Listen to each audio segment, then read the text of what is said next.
Welcome to the Property Couch, where each week you get to listen to two of Australia's leading experts. Bryce Holdaway, co-host of Location Australia on Foxtel's Lifestyle Channel, co-host of Escape from the City on the ABC, and partner of Empower Wealth Advisory. Ben Kingsley, chair of Property Investors Council of Australia and the founder of Empower Wealth Advisory, named the 2018 and 2019 Property Advisory Firm of the Year.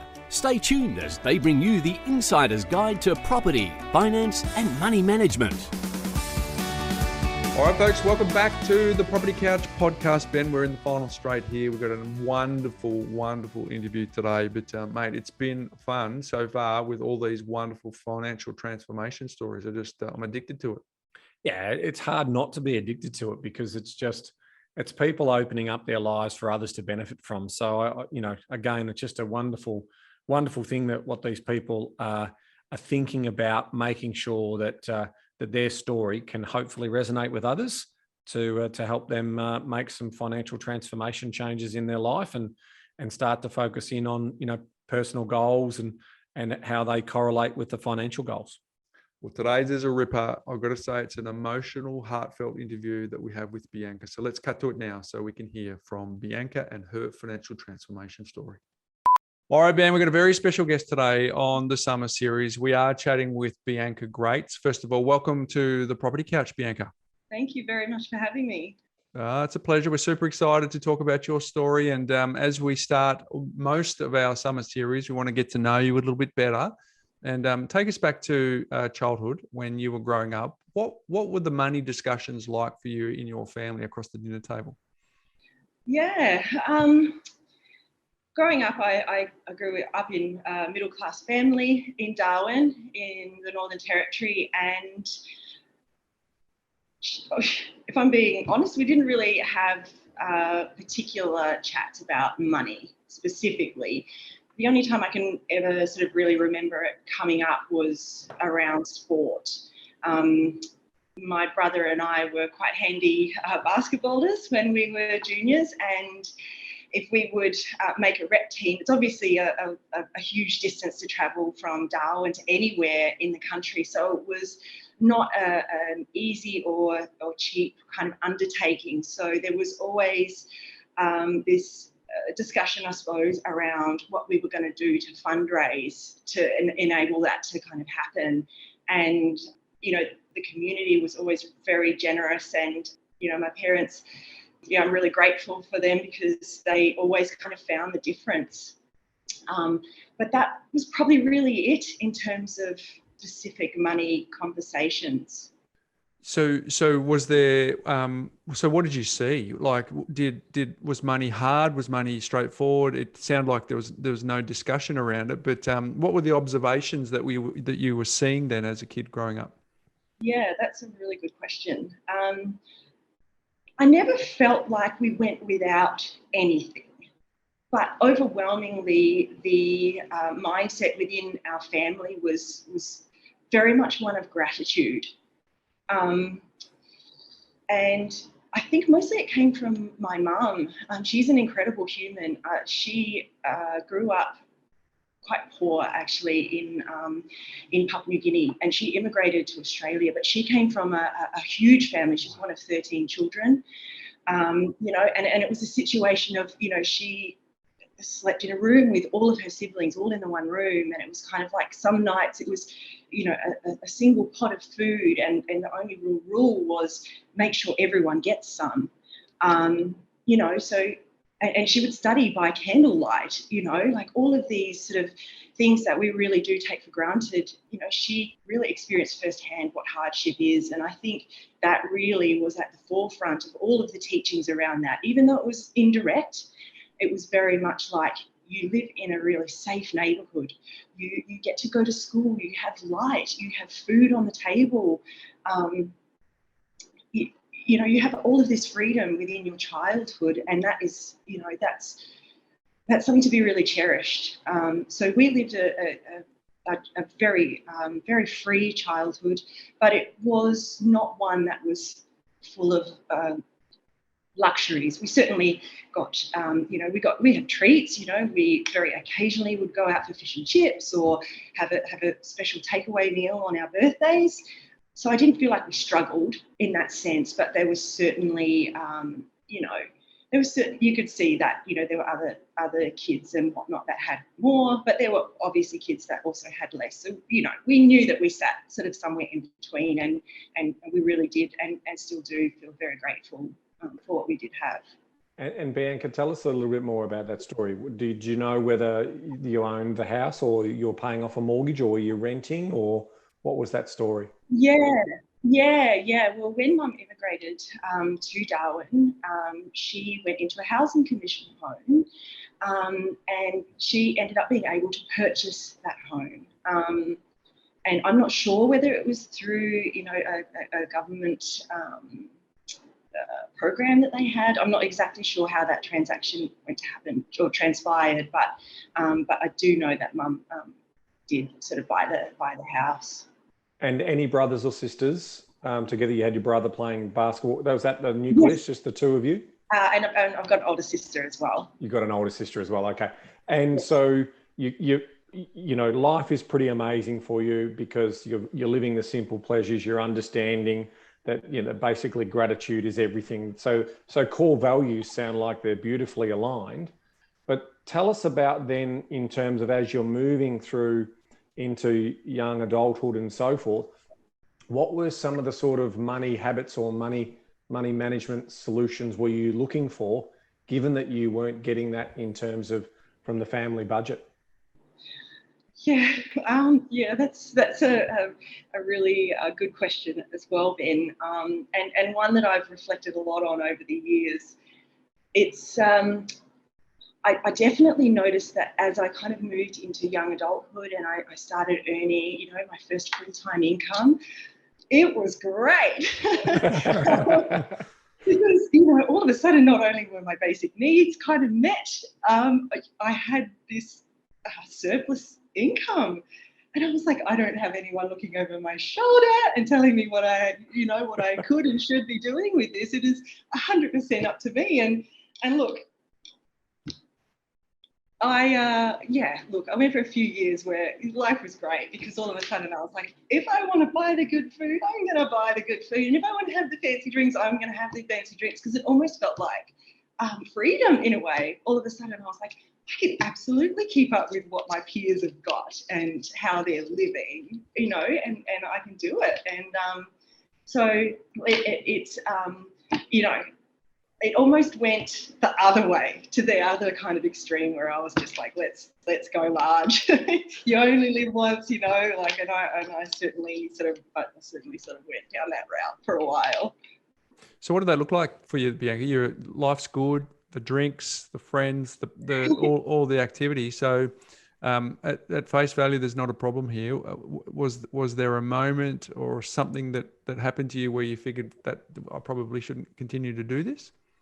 100%. So in amongst all of that, I did have a moment where I was just like, something doesn't really add up in terms of how I'm choosing to spend my money here. So I realized that some of the best things that had happened to me in my life were, being able to go interstate and overseas with sport. And I wanted to experience that again now that I wasn't sort of playing sport anymore. So I was like, right, I'm not going to put my money into things anymore. I'm going to go traveling. And so I did the math, and I worked out that if I was going to go overseas the following summer, the money that I was earning was not going to get me there in the time frame that I wanted. So within a week, I had a second job. So I was working full time during the day, getting changed and going and working in hospitality behind the bar. And I was doing across 7 days, 80 hours a week between the two jobs. Like, it was huge, barely slept. But I saved a heap of money, and I saved enough to go overseas and have a massive trip overseas. But in amongst all of that, I don't know whether I read it on a forum or whether I had a chat to someone that had been overseas before, and they said, what you really need is, it's really important that you've got this credit card. Yes. So that if you run into trouble, you've got a way to get yourself home. I was like, sounds sensible. Yeah. Sounds like a really smart thing to do. So I got this credit card, and of course, I'm a young person and I'm overseas and I'm having the time of my life, and I am not coming home a minute sooner than I have to. So, spent all of my cash, maxed out the credit card, and I get home and I've literally got $0 in my bank account. Like, I'm not even exaggerating. I've got zero. I used my last $70, I think, to get the cab to the airport. And I walk in and there's about 9 months worth of credit card bills on the table with my name on it. And I'd neglected it completely while I was overseas. I just did not even think about it. So no minimum payments? No, just rolled them, right? So when I saw that, and it still feels a bit difficult for me to talk about, because I really do struggle to reconcile this phase, because the choices that I made in that moment are not the choices that kind of align to me and the things that kind of make me tick. And so that's why I still really sort of struggle to talk about it. Sorry. And it felt insurmountable is probably where I'm going with that. Is that I looked at that and I just went, oh my gosh, like, what have I done? Like, it really felt like the end of the world. And instead of at that point asking for help or, trying to figure out a solution, I buried my head in the sand. And as time kind of rolled over, it felt bigger and it felt more and more insurmountable. And, and then the calls start coming and they don't stop. And you think, gosh, if I just don't pick up the phone, then maybe it will go away. And obviously it didn't. And it followed me, and it was tough. It was a really hard time. Can see the emotion there, Bianca, and we're on a podcast, so people can't see what we're seeing. But what's coming up for you as you relive this story? I think it's more. I think it's more about the loss of opportunity over those young years, and I think what it did for me is it really. It meant that I was carrying around this really big, I describe it like a big red hot ball of proof that I was not good with money and that I had ruined my financial future. And I think in that, I just feel sad for the time that I spent worrying about it and letting it overcome me instead of reaching out for help. Because even now, to this day, it's something that I really struggle with. But I'm getting better, and I am better.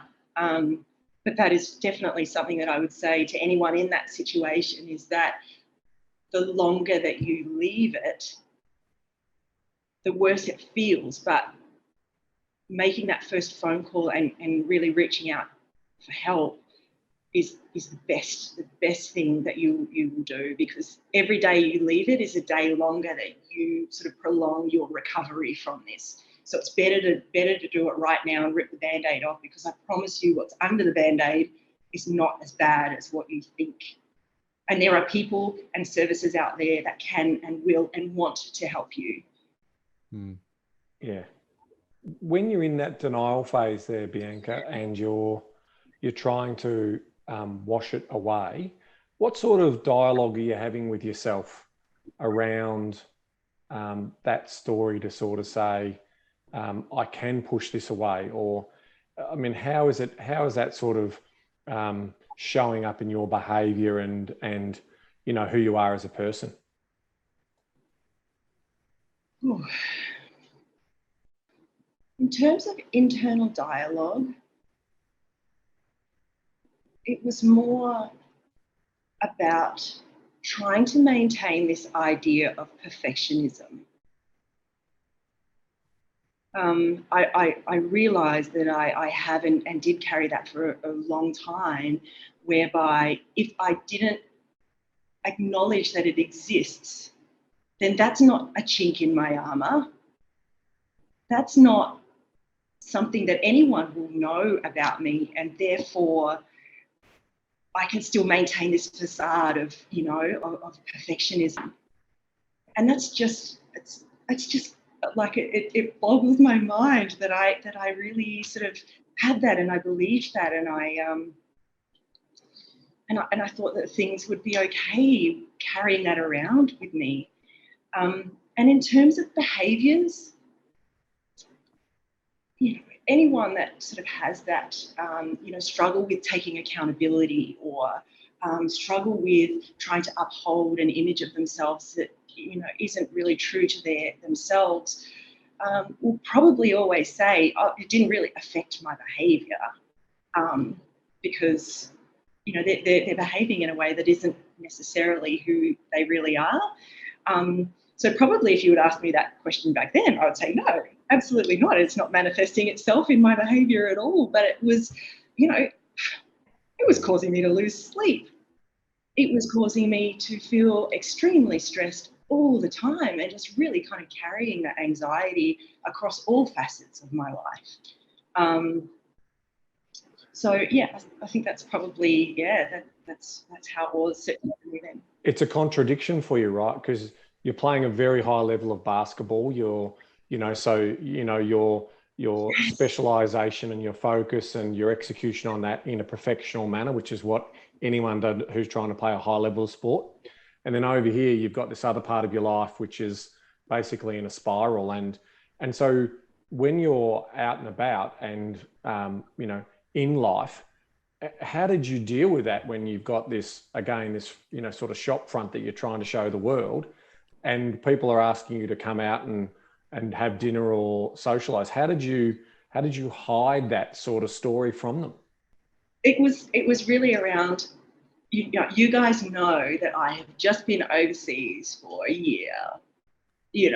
Like, I don't have any money. Like, I'm still trying to recover from that, Come on, guys. If you shout me, I'll come. But I think, and I think because people had really sort of seen the focus that it took to even get myself there, they were like, okay, that's probably fair enough. Like, I understand you're probably, going to go again soon, aren't you? So I think that was quite easy in that respect. Bianca, someone's just listened to this and something's just happened to them, and they've gone, I can relate to that, and I know what it's like to build a double life where I've got to create an impression over here which is different to the reality. So someone right now, it's resonating for them. And you said you made a phone call and you wish you'd done it sooner, and you got to rip the Band-Aid off. So what are you saying to the person who's listening now who needs to rip the Band-Aid off? Who are you making the phone call to? Yeah.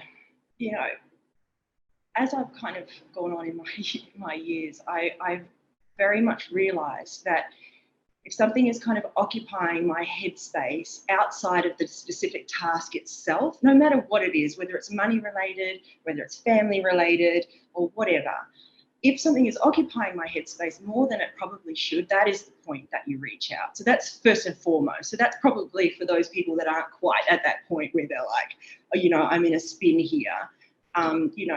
Everything's always easier if you get onto it sooner. So that's the rule that I try and uphold now with myself is, get onto it early and really, make that phone call early to whoever it is. But for me, it was to my mum. Because I think, the hardest thing was really feeling like I was disappointing her. To me, companies or, like big companies or banks or whatever, they feel a little bit like, at arm's length. And no matter what happens with them, that kind of relationship is quite transactional in reality, where, the person I've got to stand in front of or on the phone kind of, every day, and the person that's going to kind of hold me accountable is my mum. And so I called her and she was amazing. She was just like, this is not as bad as you think, get on the phone, make a call, because I promise you, all they want is their money back. Yeah. And they're going to help you to do that. Yeah. And she helped me to set up a payment plan that was completely manageable. It didn't affect, my day-to-day life, hugely. And slowly but surely, and all of a sudden you get to the other end and you're like, it's gone. It's done. And why didn't I do it sooner? Well, there's something really powerful in that, because you're right. We do make the monster under the bed feel bigger than it is. And in my own experience, when I've been faced with a decision similar to what you've had to, Bianca, where you think that the world will judge you, you quickly find out that people want to lean in, and they want to lean in super quick, and they want to help you super quick. And so all of the head miles that you've been doing around, I'm not good enough, all the I'm not enough statements that you make, all of a sudden they go real super quick, as you've just described. And then you realize, wow, problem shared is a problem halved, and then there is a solution, and then there's a payback system, and then all of a sudden your world feels so much bigger and brighter. And I just don't want it to be lost, because you've got a powerful story and you're being super brave, but there are some people who are listening to this who you've just changed for them the very thing that they need to do so that they can push through it. So clearly it was a tough time for you, and you moved through that. And I'm assuming you knocked that on the payment plan meant that you get to knock. So what happens next? You start to knock it on the head?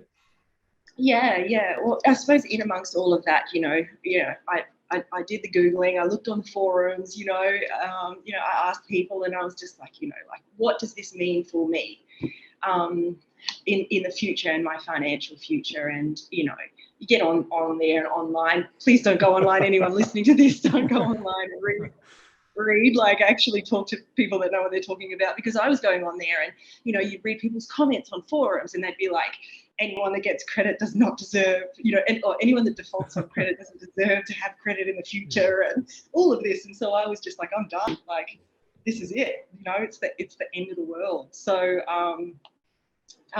so moving forward from that, I think I always kind of knew that property was going to be my the way that I was going to find. You guys talk about financial peace. It was. I really felt strongly about that. I had always, I remember as a kid going, my dad would bring in the Sunday paper or whatever, and he'd rip the sports section out, and I'd rip the property section out, and I'd always be sort of keeping an eye on what property was doing wherever I was living in the world. So I knew that there was always going to be a chance. I kind of knew deep within myself that, that one way or another, I was going to turn it around. And I knew that property was going to be the vessel for it. So the way that kind of I got from there to where we are today was just trying to be, keep up that level of learning. Like if I can't buy anything, then I may as well learn something, or at least keep my eyes open, because this period of time is not going to last forever. And then what you really want to do is, when you get to the back end of that, is try and have as many, what's the word, when you sort of strings to your bow, so that you can, really sort of hit the ground running. And so I used that time to, tick off, I really wanted to get a degree. So, I went back to uni. I got the opportunity to go and work in New Zealand. So I went over to New Zealand and spent a good amount of time in New Zealand over that period. So I got to still really, have a really amazing life. And, anyone that has been to New Zealand knows that it's, one of the most beautiful and amazing places in the world. So I was really kind of fortunate to still try and keep that, push the ball forward, despite feeling like I've got a ball and chain at the back, like really just kind of doing my best to keep going, because I knew that there was going to be an opportunity in the future. So Bianca, you're really clear on property is going to be part of that vehicle, and that's a great story. Now you find yourself, you're in Auckland, Yeah. but you also understand something about Auckland in terms of the property market there. It's for anyone who hasn't been there or studied it, it is one of the most expensive property markets in the world, not just in New Zealand. It's the most, obviously, in New Zealand. It's the financial capital of New Zealand. It's the hub, even though Wellington is the capital. Yes. It really is the biggest centre in the North Island. So tell us about your mindset through that period, because even though property might have been that final destination, there's more going on to this story, right? Absolutely. Yeah. And you're 100% right. You know, Auckland does definitely present challenges for particularly young people starting out in their careers, people in unskilled labour. And anyone that has spent, you know, much time in Auckland knows that it is very expensive. The cost of living in Auckland is very expensive, and particularly compared to the wages that you earn there. So I met my amazing partner in New Zealand, and, you know, we both qualified at the same time. So we're new grads, we've got, you know, double income, no kids. We should be like, yeah, let's do this kind of thing. But we could really see our friends and family really stretching themselves a lot and sacrificing a lot in terms of their lifestyle just to buy a house, like way out. And for us at that point in our lives, it didn't feel worth it. You know, we loved to go out and surf, and we loved to, you know, go to the Coromandel, you know, on long weekends, and, you know, we lived an amazing life. And we just felt like it was too much at the time. But certainly it proved to be an amazing learning experience. At the time, we felt defeated, but it was actually an incredible learning experience, because Bradley, my partner, he, prior to getting his qualification, was a builder, and he specialised in high-end homes. So he would build these homes for people that were really quite successful in their respective fields. And often, you know, they did have property portfolios, or they did have some thoughts around what it took to, you know, to be a property investor. And he managed to pick up a few things from them.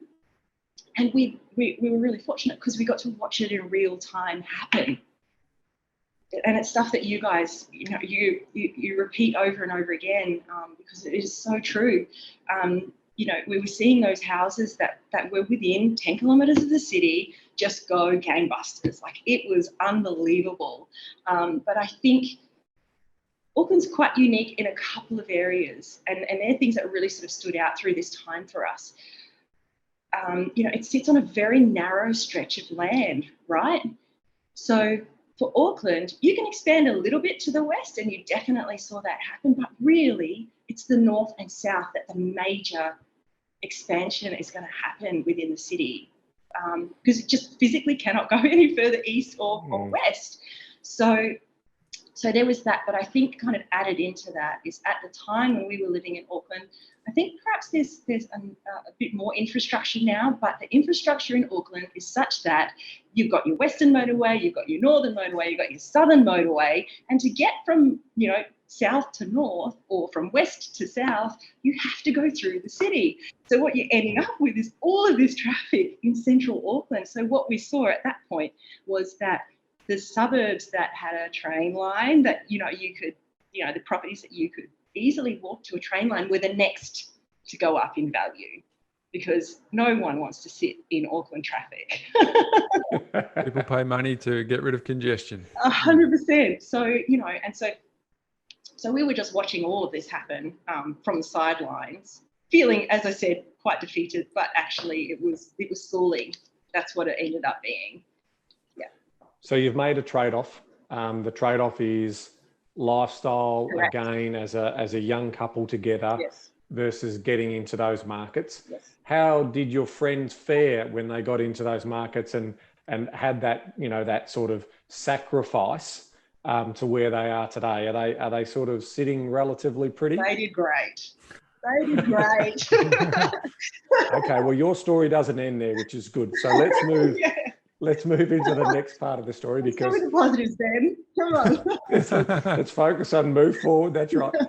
So there's an opportunity to move back to Australia. Correct. Yeah. And that's ultimately where we start to get serious about money. So take us through right. Yeah. that part of the trip. Yeah. So, we realised that, it probably wasn't ideal for us to be in Auckland at that time, given our choices for lifestyle and whatnot, but also housing affordability. We weren't prepared to kind of compromise that much. So we had to look elsewhere. And of course, we look over the ditch back in Australia and we're like, hang on a second, our qualifications can transfer over, and just by taking a 3-hour flight, we can get a 20% pay increase. And look, the lifestyle is amazing. So 3 hours over 20% pay increase. That sounds pretty good. Yeah. So yeah, we made the move, and just purely by the fact that we had come over and were earning a little bit more, cost of living a bit cheaper, we just started to save money. It wasn't a conscious choice or decision. It was just, we went like for like, and we started to save money, but we still had an amazing lifestyle. So we things sort of really started to change when we fell pregnant with our first child. And at that point we were like, okay, look, we've got some savings there, let's go on and buy a house. So we found an amazing property, put an offer in, the offer was accepted, we were celebrating, bank gave us the approval, LMI said no. Take us through that story. What was the concern from the lender's mortgage insurer? This is something that I didn't know at the time, Ben, but of course, LMI is the bank's insurance. It's not insurance for us and our mortgage, it's insuring the bank. So they are not at liberty, or they don't have to tell us their reasons for saying no. So that was really, that was an interesting time, because all of a sudden, the choices that I had made in their past had reared their ugly head again. And all of a sudden I was like, it's me. Rejection. That's why they've said no. Here's another little burning pool of proof that you are not good with money and you have ruined your financial future and your families, So it was just like, oh my goodness. But you got this deposit. So what do you do with the deposit? Oh, well, of course. we do what any rational human would do, Bryce. We went and upgraded our car, which we needed to anyways. Our 1999 Toyota Corolla was probably not safe enough for our, impending bundle of joy. But we also just went straight and booked a, 6-week trip to Europe with what would be our 5-month-old baby. Because we were just like, oh, well, if that's how it's going to be for us, then, we may as well go and have the experiences, if not the things, which, was amazing. But we get back and, we had chosen for myself to stay home with the children while they were at preschool age. So we were on one income. We'd had this amazing trip, and, the savings weren't coming in as easily or as quickly as they had done. And that was a really defining moment in our journey, because it got to the point where it was just like, okay, we need to take stock here, and we need to turn this around. And I had to really personally have a good look inside, because I was like, I've been hanging on to this idea that these two things that have happened within my life that are, broadly around finance, or, broadly around my ability with finance, but actually not really. It was me not stepping up and taking accountability. It wasn't that I was bad with money. I had proven that I could do these things. That was the thing, and you're not that anymore. And you've been carrying it around and calling it proof that you weren't good with finance. But actually, if you look back, you have a small pile of proof that you're not good with finance, but you've actually got this massive mountain of proof that when you set a goal and you want to go and achieve it, you won't just like dawdle along towards that goal. Like, you will do whatever it takes to get from A to B in the shortest amount of time. You will sprint. So let's just look at this on a scale. If you want to go like for like in terms of proof, like, I know which side I kind of sit on, as you know, in the overall picture. I know what I can do when I really sort of set my mind to it. And I think kind of, you know, realizing that and reflecting on that and choosing to look at the things that were, you know, really driving my life forward for the positive made a huge difference. And it was at that point that we, you know, we went on our first finance date. You know, we left our son with my mum, who was visiting at the time. We took the laptop. We brought up 3 months worth of statements. We started a spreadsheet and we started to input everything, because we figured if we don't know where we are, we don't know where we can possibly go. And that was life-changing for us. I mean, look, don't get me wrong, it was hugely confronting. It was quite devastating, to be frank, at where we were kind of letting things slide. But at the same time, it felt good to have actually drawn that line in the sand. And from that day forth, we put into place some strategies that we still do to this day. So that money story for you, Bianca, is one of means to an end, no real system. You now start to measure everything that you're doing. Take us through what that system looked like in terms of how were you tracking money, how were you measuring wins, and what sort of forward planning were you doing once you just got on top of the day-to-day elements of money management? Yeah, so the system really was quite retrospective, right? We would get to the end of the month, we would, you know, gather the statements together, go through and itemize everything, put every single transaction into a spreadsheet. So it took up a lot of time. And, you know, obviously over time with a family, you know, now two children, it's busy. Like time is really important. And it certainly, you know, it felt a little bit like it started to become perhaps not quite the priority anymore. You know, it was just eating into a lot of time. So, you know, we realised that we had to kind of change things and figure out a way that we could at least see where we were at during the month. And so, yeah, so we kind of tweaked the system a little bit. You know, we use apps. We still use a spreadsheet. I still put everything in, but only as a whole figure now at the end of the month, because, you know, apps and whatnot can take a lot of the legwork out of it. So it's actually, you know, it's only a few minutes each month to just input those figures. And during the month, I can have a look and see where we're tracking for each of those categories. If that makes sense. Does that make sense? Yeah, that makes sense. It's obviously organising your money into jars or buckets.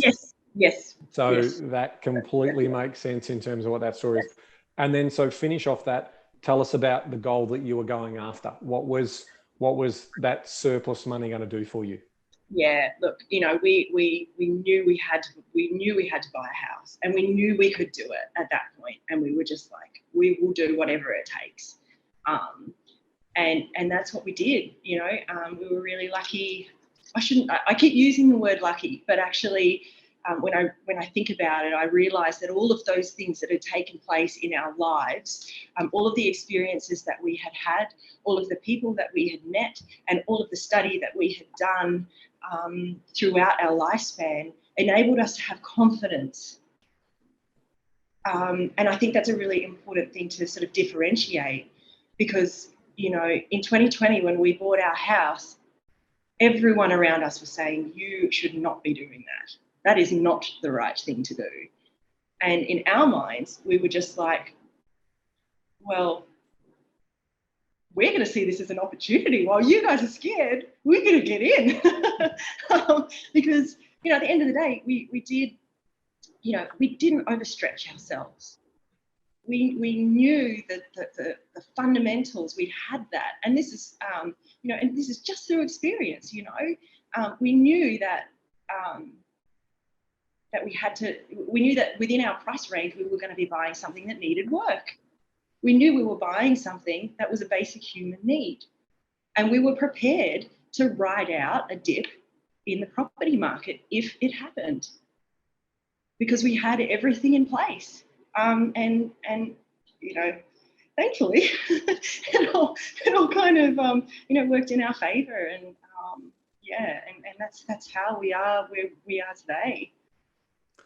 It's a remarkable story, and you're clearly tenacious, and some of that stuff that's rubbed off from your mum is well and truly part of your DNA, which I think serves you really, really well. So you're born in June 2020. So clearly your friends are saying you're mad buying in a pandemic, right? So they're saying there's so much negativity here. Why are you buying? So that's clearly having that ability to swim upstream on some of that has served you really well. I'm sure the property's done super well for you both now in terms of capital appreciation, plus the any of the elbow grease that you're putting into it. Why were you searching for podcasts? What you say that, you know, if you couldn't do anything financially, at least you can be learning. So you've got this lifelong learning habit, which will again, that have a compounding effect for you over time if that continues to be part of your DNA. Why were you searching for podcasts, and what was it about stumbling across ours that sort of resonated, that sort of helped you along the way? Yeah, as you guys know, when you get busy, often the only thing that you've got free in a household with kids or, you know, running a business as you guys do are your ears. So I found it a really great way to be able to kind of multitask a little bit.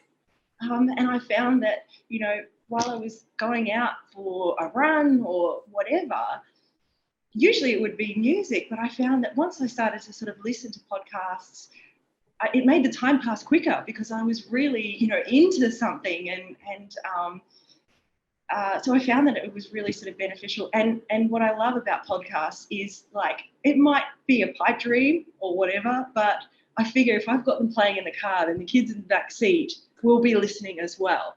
And so for me, it feels like they're already on that journey, even though we, you know, they're still so young. But I figure, you know, that's one thing that I wish I did, was start early and have those conversations and really, you know, and get onto it quickly. So there's that as well. And I think in terms of the property couch, I think the way that you guys really sort of deliver information is, I like the way that it's really conversational. I like the way that it's really sort of backed up by expertise. And experience as well. I think that sort of goes a long way, you know, because I'm all about really, especially in this day and age, is really kind of sifting through information and what's credible and what's not. That's very important to me, and it's an important skill that I think, you know, I'd really like for my kids to have, because it's only going to get more poignant as they kind of get older as well. So we plant a seed about this thing called the Money Smart system. And then, so you hear about this. Did it take you a while to think, you know, you talked about you've got your money management down to less than 10 minutes a month, but what when you first started to hear us banging on about getting the foundation right before you even start talking about investing in finance, did that resonate with you straight away? Did you dismiss it? What was that like for you? Yeah, I think, you know, I think similar to, you know, the information about property, I think, you know, it was kind of like a little bit of confirmation in a way, that it was like, okay, you know, we are kind of on the right track here. But, you know, certainly we are always on the lookout for more efficient and better ways to kind of organise things. And I think for me, you know, really it was it's just for me to kind of get around changing a system, because there's always that lag time in between, like adopting a new system and letting go of your old, where there's that, you know, that period of time where things feel a little bit like clunky, or it's not second nature yet. So that's probably where I'm at personally with the sort of Money Smart system, is that I feel like I'm on top of our system, and now it's kind of like slowly kind of transitioning across and recognizing that it's going to take some time, and I'm going to have to put some resource into to getting that to the point where it's second nature. But it's obviously now a segue into, you know, this house has definitely made your life better, right? You know, and it's given you you know, that essential need of shelter, and it's now a place where you're going to create memories. So when you know that is the story, and so you've got some financial security behind you, what's next? What's the next sort of a cab off the rank for you in terms of where you want to take this journey, and how important is a good money management solution for you to be able to execute on that? Yeah, so for us, we're working with an amazing property investment advisor. And we're looking to purchase our first investment property. It's got to be a couple of years. At the moment, we're still on one income, and we simply do not have the cash flow. But what we've been able to do is use that money, use that money to put it into our house to build some more equity, so that when that time comes, we're going to be able to hit the ground running. So that's kind of where we're at in terms of that. And I think, in terms of the importance of managing money and making sure that you're on top of it, is really maximising that surplus, and making sure that you're not leaking money too much in certain areas, because it's only going to mean that you're going to be able to buy something of better value, and with all of the principles that we've talked about and you guys have covered over and over, going forward. So it's really about making sure that when we come to buy, we can buy the best possible asset, and that is where our focus is at the moment. Rightio. So you've got this incredible journey, this lived experience. What would you tell the 21-year-old self now, now looking at where you are? Obviously, as you said, in terms of you've come to this a little bit later than others, but the most important thing is you've come to it. You can't change the past. But what would be some of the sort of takeaways that you'd be telling yourself, but also then in sharing with our younger audience community, in terms of if they do have a bit of that personal credit card debt, what's the message for them again? That's a really good question.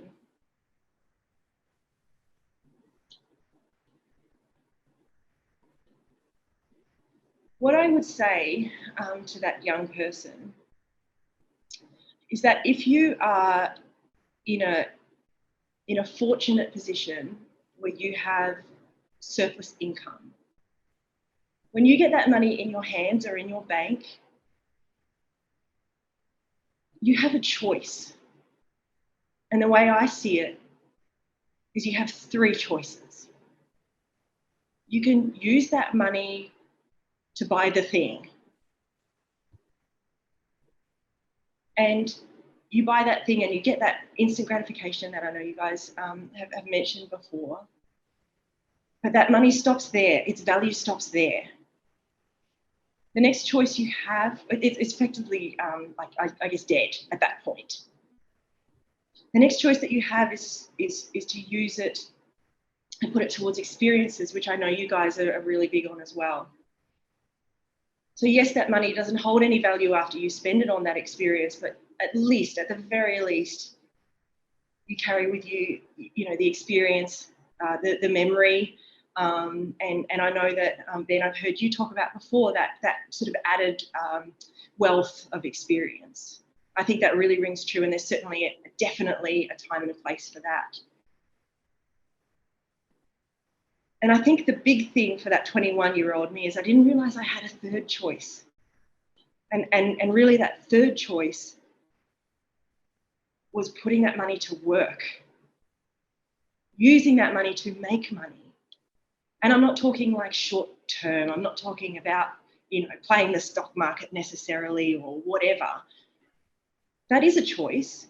But, if you put that, you can choose to put that into savings to build towards something else. You can choose to invest it in your choice of investments, wherever your experience or your kind of built network allows you the joint experience to go, right, to enable you to get the best possible outcome. So I think the important thing in amongst all of that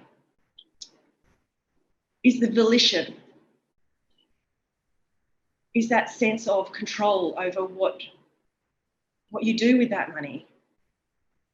And I think that's an important distinction, especially for young people, because it feels like when you're young, you get told what and how to do things. And that's what it feels like, is that, you feel like you should and could be doing X, Y, and Z. But actually, when it becomes a choice, that's self-empowerment. That's so powerful. And I think that would really help a lot of people to kind of really look and see the end game a bit more clearly and know that they can steer the ship in that direction if they so choose. Well said. I can't help but reflect on the conversation that you had with your mum where you had to make that phone call. How's it going to feel for you now that you have this ability to use your tenacity to your favor? You bought a house, you're now in control of your money. And the fact, two things. One, if you stay on this path, which I can see the heartfelt nature of the way you've been talking to us today, that you will.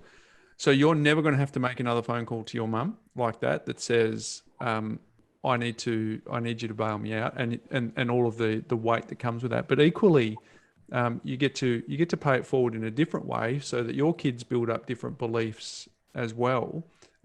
What's that going to feel like for you now as you reflect on not having to make the conversation to your mum again like that, but as you look forward to your kids? Yeah, I think overwhelmingly now, when I think about the bigger picture, it's overwhelmingly a sense of pride. I'm incredibly proud of where I've come from and to where I am now. I think, I mean, it's amazing to feel like I won't have to make a call like that. But equally, I truly believe that experience has led me to ensure that my children are a little bit more on top of things.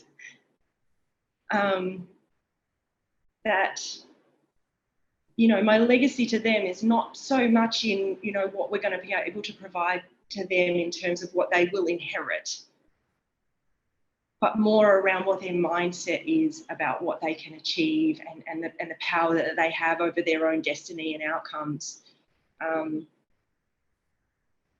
And I think that all kind of ties in to answering your question, I suppose. Does that? Yeah, okay. Totally, it does. Bianca, we talk about that we are continuing our learning journey every time we get to deep dive into someone else's story.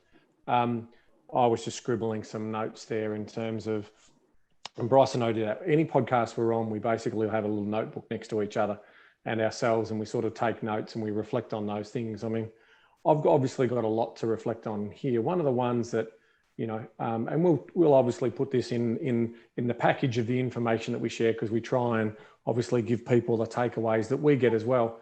But for me, it's about the big one that's jumping out to me is the taking action bit and how you did that in terms of sharing your problem. So what do they say? A problem shared is a problem halved, and then taking ownership of that. I think that's really empowering for people who are listening to this.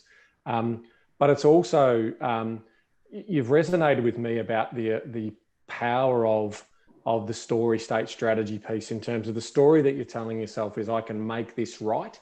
And I've got the ability to do that. Now if I think about how does this change your life? You've now, through building out a plan, you've now got a documented strategy, which gives you a target to go after, and I think, whether it's 2 years away, it's a target to go, because you get derailers, i.e. Europe, i.e., little things like that. That's a big one. You get a rejection. And so we need a little bit of therapy to fix that.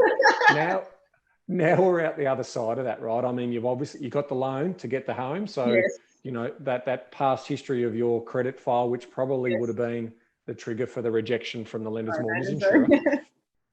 But we're out the other. So really now it's clear air, and you get to write the next narrative, the next chapters of your journey, right? And I think from that point of view, that's the greatest joy we have for each and every one of our listeners in our community, is that this ability to right the wrongs, to acknowledge the past, but can't change it, and move forward. So I've taken a hell of a lot out of today's chat. So I greatly appreciate you sharing your story. Okay. Yeah, okay, that's great. You're welcome. It's been incredible. My final one for you, Bianca, is before we hit record, you said to me you were fluctuating for the last 7 days on whether you should continue to meet with us and chat with us about your story.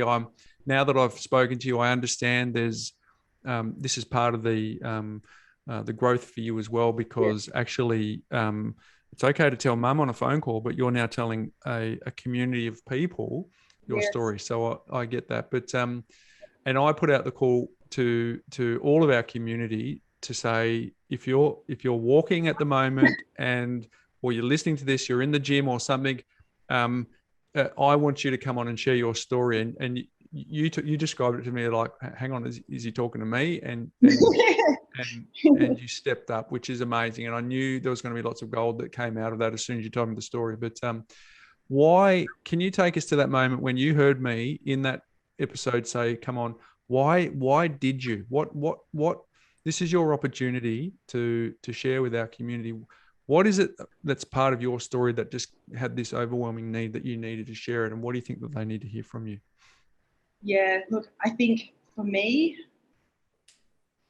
it was knowing that if my 21-year-old self had heard of a financial transformation, that it wasn't the end of the world, then maybe it would have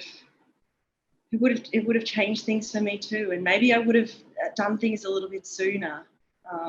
So that's what it was really about for me, is that, I know that, there are people certainly out there at the moment doing things tough, and sometimes just hearing someone go, I was you, I 100% was you, and with a little bit of soul searching and a lot of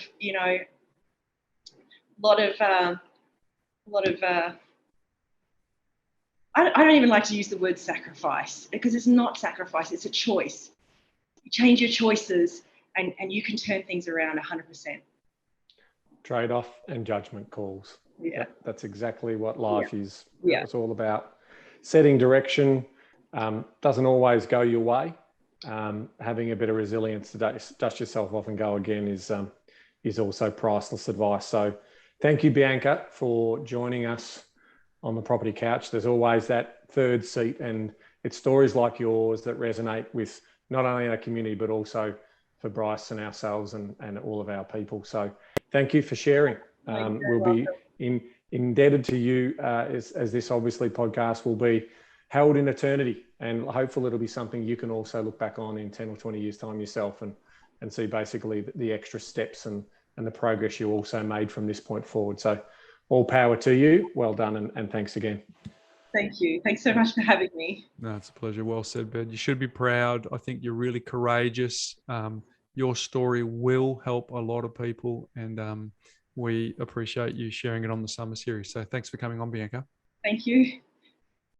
How good was that, Ben? Oh, I just love that chat. It was, she was so vulnerable and so authentic, and just by going to that level of vulnerability, the learnings for everyone that's been listening to that are just enormous. Yeah, there's a lot in this story, right? I mean, and thank you, Bianca, for sharing. It was quite, she's been through some difficult patches. And as she acknowledges, right, that sort of self-inflicted. So she's the one who's sort of saying, I'm putting myself out there so others can see that I made some choices, and the benefit of hindsight, I probably wouldn't have made similar choices again.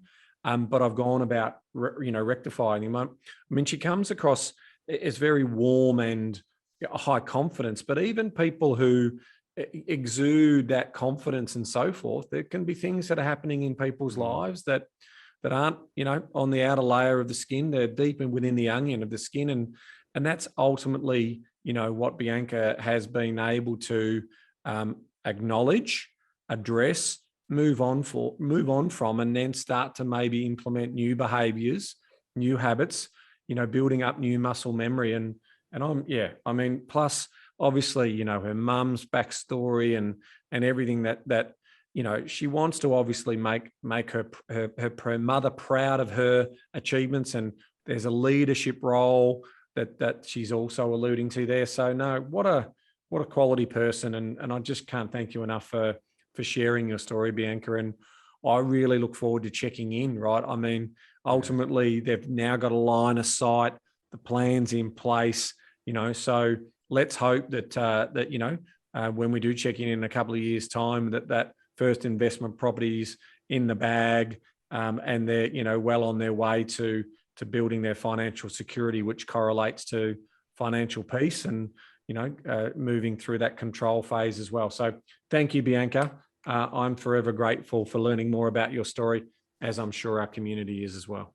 Well said, Ben. You just nailed it. Absolutely nailed it. How nice is it to see that her own mum is her hero, and the phone call that she needed to make at that pivotal time was to her mum. So she should be proud. I'm sure her mum is super, super proud. And we are very, very excited, Bianca, that we got to share your story today. So thank you for doing that. But Ben, next week, last one, the summer series. Can you believe it, mate? I know. It's almost sad. I know. Well, I mean, we've got to talk some property in a couple of weeks. The market's interesting, so I can't wait for that. But I just love these stories, right? They're real, they're personable, they're authentic. To see that we're at our last one next week is how fortunate you and I are, though, just to sit here front row and hear some of these amazing stories. Time absolutely flies. So Bianca, you're a champion. Thank you so much for coming on today. You will change some lives. Trust me, you will definitely change some lives. But mate, until next week, when we're going to do this for the very last time in this summer series, mate. Yes, knowledge is empowering, but only if you act on it. There you go. You heard it here first, mate. See you next week. Hey guys, Bryce here again. Just want to catch you before you go and let you know, if you're new to our community, there are a lot of episodes to catch up on, but it's really important that you start from the very beginning at episode number 1, because episode 1 through to 20 share all of the foundational pillars and frameworks that you need to know to get the best out of listening to this podcast. So I'd recommend that you start there, and the little tip is to maybe start on 1.5 speed. Now, for those of you that are time poor and don't have time to go back from the beginning, don't worry, we've got you covered as well, because we've created a binge guide that goes through all of the details and makes it easy for you to read and get up to speed very, very quickly. So if you go to thepropertycouch.com.au/fast track, you will be able to download that binge guide and you will be up to speed in no time. And whilst you're there, I've got a few extra goodies for you, because we have our top 5 frameworks that you'll learn on this podcast, as well as the Make Money Simple Again ebook, which will help you with the foundations of basic money management, so you'll have everything you need to succeed in building your own lifestyle design and getting the best out of this podcast. Now, just a reminder that anything that we cover on this podcast is not considered financial advice. We certainly recommend that you get your unique circumstances looked at by your individual advisor, and everything we talk about is just general in nature. To thepropertycouch.com.au/fast track, and you can go and get all those goodies and catch up right away.